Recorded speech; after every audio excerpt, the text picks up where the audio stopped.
really enjoy playing volleyball. I really enjoy watching the game. You know, there was a couple times where I had to be away from the family a little more than I would have liked to. So that was a little difficult, but at the same time, you know, we have a lot of great technology, a lot of things to connect from around the world. So trying to make the most of every opportunity, but it's been a joyful 12 months that have also been busy. It wasn't the result we were hoping for and training for, but that's the way it happens. That's sport, that's volleyball sometimes. And you know, as much as I wish we could go back in time and change it, we can't. But the only thing we can do is handle the moment that we're in right now, and I think we're doing a pretty good job of that. I think the United States men's national team can get a lot of attention around the world as well. So we're under a pretty big spotlight and microscope. And so when we underachieve, that can be magnified as well. And so I just wanted to offer kind of the human perspective of it all, because at the end of the day, we're athletes. We're sometimes put on a pedestal. We're playing in front of tens of thousands of fans. And sometimes you forget that there's humans behind the athlete and the face and the skill of someone's volleyball. We're able to connect with athletes at that level more and more now, in today's world and social media and different avenues of athletes getting to express kind of their daily life or things that they experience while being a professional athlete. So I thought I'd offer that perspective of this is real for us, this doesn't feel good, and this is also part of the journey. And this is kind of how I deal with it myself and the feelings that were expressed throughout. So I think it's good to open that door a little bit to the fans as well and show a little bit of vulnerability, but also our process through it all.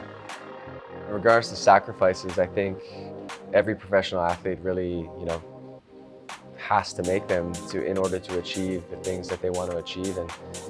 And for one, if you have a family and my wife is a huge reason why I'm able to do what I am able to do, why I've had some success in volleyball. I can't speak highly enough about what she does for our family, and I'm trying to do as best as I can to be present for my kids as much as possible. I just got off FaceTime with them, but it's the sacrifices that you need to make.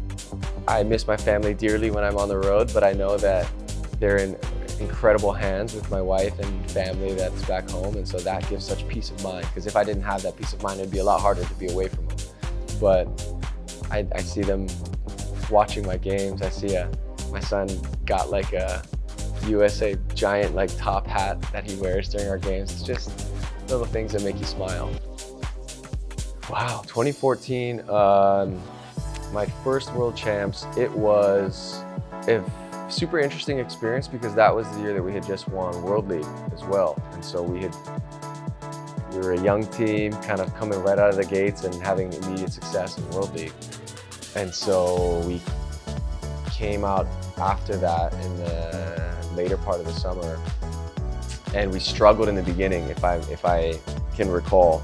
We had two types of pool play, and we struggled in the beginning, and we really had to figure it out in the second half of the pool play, and we did, and we really stepped up. And then we lost the match that we shouldn't have, and it knocked us out of the medal rounds. And so there was a lot of learning involved in that process, but I was really young, I was really green, I was going back to college as well. Each World Championships, I've taken a lot of lessons from the experiences. I'm hoping to bring them to this year's World Champs. I think I've gotten technically a lot better on the volleyball court. If just we're talking about volleyball skills, I think I've improved quite a bit. I used a lot of the time during our COVID quarantine. I was able to get in the gym and work on and change my game a little bit. So that, I think, is a big change that I made from 2018 till now. And then just maturing as a player, as a setter, as a leader. I think I've taken some strides there as well. So, I think as a setter, experience is such an important factor in being a good setter and improving as a setter. So just 4 more years of experience is also I'm bringing with me to this World Champs, and I think it's hopefully it will pay off. I'm super grateful for all of the support. I always think my philosophy is this could be the one time that this fan saved up all their money to come and see myself or our team play, and it could be their only chance in their entire life to be able to come watch us. For me to take that time and hopefully make it a special moment for them is important to me, because I remember that as a child as well, of certain athletes or people that I looked up to taking time out of their day to talk to me or take a picture and whatnot. And so for me to be able to give that back and really show my appreciation for the fans is important to me.